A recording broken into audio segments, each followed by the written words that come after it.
The speaker of the Cairo-based Arab Parliament said he's optimistic about Arab-Chinese cooperation. Adel Al-Assoumi led a delegation of Arab lawmakers for a visit to China in late August, where they discussed parliamentary cooperation with the Chinese side. الزيارة حققت نتائج جدا إيجابية كبيرة وحققت نتائج الحمد لله.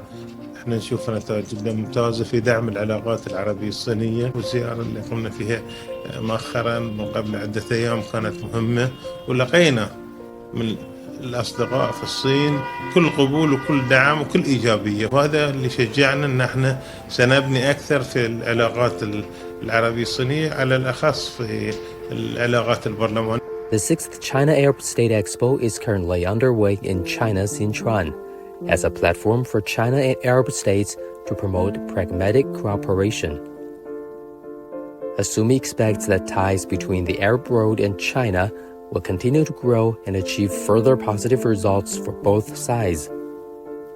الصين خاصة في هذه المرحلة تقدم كثير من الإيجابيات في تجاه دعم الشعب العربي أو دعم الدول العربية، خاصة فيما يتعلق في موضوع دعم التنمية ودعم الاستثمار ودعم المشاريع الكبرى العربية. الصين دولة عظمى وعندها قدرة كبيرة في تقديم خدمات أو تقديم العون حق كثير من الدول. نحترم الصين ونتمنى للصين كل التوفيق والنجاح، ونحن متفائلون جدا بهذا التعاون العربي الصيني، ومتفائلون بأنه سيحقق نتائج إيجابية.